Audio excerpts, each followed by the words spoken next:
ये जो cross border इस वक्त पटाखे चल रहे हैं, इस पे क्या कहना चाहेंगी? ये बहुत ही हालात जो हैं बहुत बिगड़ते जा रहे हैं। और सबसे बड़ी बात है कि ये एक सिस्टमैटिक किस्म का ऑर्केस्ट्रेटेड जो है इनके स्टेप्स हैं, जिसके तहत एक के बाद एक ये एक्ट करते हैं। और अक्सर जो फॉल्स फ्लैग ऑपरेशंस हमने देखे हैं हिंदुस्तान का जो हुआ है द पास, चाहे वो उरी अटैक हो, पठानकोट हो, चाहे पुलवामा हो, चाहे वो बालाकोट हो, तो इन सब इंसिडेंट्स में हमने ये देखा है कि इलेक्शन चल रहे होते हैं जी। और मोदी को उसका बहुत फ़ायदा होता है डायरेक्ट, और अक्सर बीजेपी की गवर्नमेंट चल रही होती है। तो ये दोनों का जो नेक्सस है आरएसएस बीजेपी और ये फॉल्स फ्लैग ऑपरेशन का, वो एक दफ़ा फिर हमने देखा है बिहार के इलेक्शंस हो रहे हैं। हम्म। और इस इंसिडेंट से एक दिन पहले हज़ारों की तादाद में यात्री जो थे जी सिख, जी वो जी। पाकिस्तान से जो है वो वापस गए हैं इंडिया। तो वो भी एक एलिमेंट है। फिर जेडी वैंस जो थे हम्म। वाइस प्रेसिडेंट अमेरिका के, वो भी आए हुए थे वहाँ पे, और फिर अगले दिन इन्होंने सऊदी अरेबिया जाना था। तो वो सारी चीज़ें जो टाइमिंग्स हैं, ये भी बड़ी मतलब ऑब्ज़र्व करने की बात है कि ये ठीक वैसे ही किया इन्होंने जो ईयर 2000 में बिल क्लिंटन जब आए थे इंडिया, और उस टाइम पे सिखों का मैसेकर हुआ, और चितसिंगपुरा का मैसेकर कहा जी। जाता है उसको।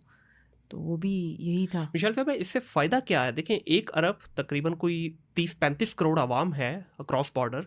डेफ़िनेटली वहाँ पे भी एक आवाज़ है, और वहाँ पे अगर लोगों की बात करें, आपने तो बड़े करीब से विटनेस किया है, लोगों के आम जो आवाम है, आम जो जनता है, उसके दरमियान इतनी नफ़रतें नहीं हैं, जो हमें ये मीडिया पे नज़र आती हैं। तो क्या इसका कोई विनर कौन है? इसके पीछे कौन ये सारी चीज़ें चला रहा है? क्योंकि देखें, जब आवाम का प्रेशर होता है ना, एक बहुत बड़ा समुंदर है आवाम का, उधर भी और इधर भी। इधर से तो प्रेशर है आवाम का, क्या उधर से प्रेशर नहीं है? कि सिर्फ वो इंसानियत को भूल के ये सारी हरकतें करते हैं?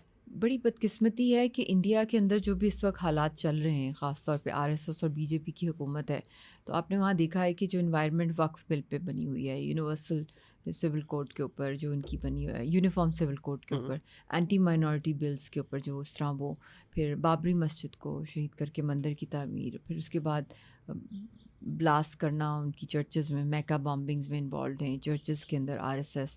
मतलब वहाँ पे बहुत सा इनका वेरियस जो हैं इनकी एक्टिविटी दलित्स के ख़िलाफ़ जो वहाँ ऑलरेडी मूवमेंट्स चल रही हैं, उनको भी अगर आप देख लें तो टामिल्स के अलावा नागालैंड, फिर उसके बाद मणिपुर, तो ये सारा का सारा जो इनका इस वक्त का वहाँ चल रहा है, तो अवाम इनसे भी खुश नहीं है, ख़ास तौर पे जो हिंदुत्वा के नैरेटिव की नहीं हुँ। है।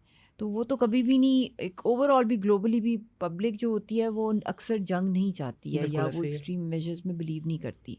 ये तो इनके अल्टीरियर मोटिव्स होते हैं जो लोग आते हैं, और ये तो आरएसएस की आइडियोलॉजी अखंड भारत की है और डिस्ट्रक्शन की है, जिसके अंदर उन्होंने इस पूरे खित्ते में जंग जो है करनी हुँ। है। और वो उनका एक बहुत पुराना एक आइडियोलॉजिकल जो है उनका जो बिलीफ अच्छा, सिस्टम है। पहले की जो, आज से अगर 10 साल 15 साल पीछे चले जाएँ, उस वक़्त चलें, कुछ सेंस बनती थी कि ठीक है, इंडिया खुद भी ग्रो नहीं किया हुआ था। आज तो अगर इंडिया को आप इकोनॉमिकली देखें, पूरी दुनिया से इन्वेस्टमेंट उठा के लेके आ रहे हैं, पूरी दुनिया को इस चीज़ पे कॉन्फिडेंस दे रहे हैं कि India is the right place for investment. तो इस सारी हरकतों के दरमियान आपको नहीं लगता कि कहीं इंडिया को फाइनेंशियली बहुत बड़ा लॉस होगा? I think India is not the right place for investment. I was saying it from many years, specially fabricated तो किया हुआ है नहीं नहीं उन्होंने। नहीं, but people countries were investing hmm. Multinational. मेरी जो अपनी थिंकिंग थी, because I am also a student of economics, कि जब आपके यहाँ एक क्रॉनिक एक मसला है जी। खित्ते का। अब आपने देख लिया पहलगाम में चंद लोग जो हैं वो मारे गए हैं एक हुँ। दहशतगर्दी के अंदर, और वो इंसिडेंट ऐसा पाकिस्तान में भी हो सकता है, जी। इंडिया में भी हो सकता है, कहीं भी हो सकता है, वर्ल्ड में, यूरोप, मगर उसकी वो हेडलाइंस या उसका ग्लोबल इम्पैक्ट वो नहीं पड़ेगा हुँ। जो इसका इसका क्यों पड़ा है। Because it's Pahalgam, and Pahalgam is situated in a disputed territory, Indian occupied जी। Jammu and Kashmir, and it is a nuclear flash point right. जिस पे जंगें भी हुई हैं। हुँ। और इस वक्त तो 27 फरवरी 2019 को न्यूक्लियर कोड्स एक्सचेंज हुए थे, उस वक्त जब हुँ। इलेक्शंस चल रहे थे हुँ। बिल्कुल। हिंदुस्तान के, और पुलवामा का हुँ। इंसिडेंट हुआ फॉल्स फ्लैग।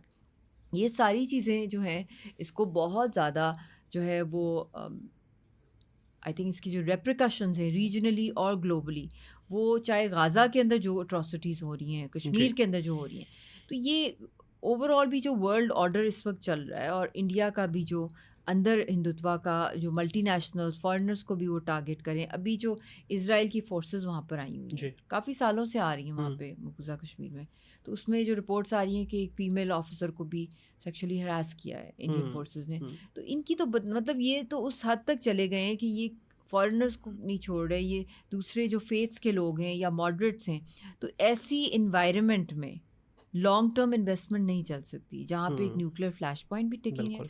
और आपकी अपनी एक पैरेलल जो है रेडिकल आर्मी बन गई है आरएसएस की सूरत में, हुँ, जो कि हर जगह जा रही है छुरे लेके। वो बल्कि एक उनकी जो रिपोर्ट्स आ रही हैं कि वो फ्यू ईयर्स से एटॉमिक बॉम्ब भी बना रही हैं। जी। तो इस तरह की एनवायरनमेंट में अब तो सारे लोग भाग रहे हैं, और जो इसने सो कॉल्ड नॉर्मलसी दिखाई थी मकबूजा कश्मीर में, हुँ, साइलेंस है 5 अगस्त के बाद, तो उसमें यूएई का भी एक टूरिस्ट जो है वो मारा गया है और नेपाल का भी। तो जी।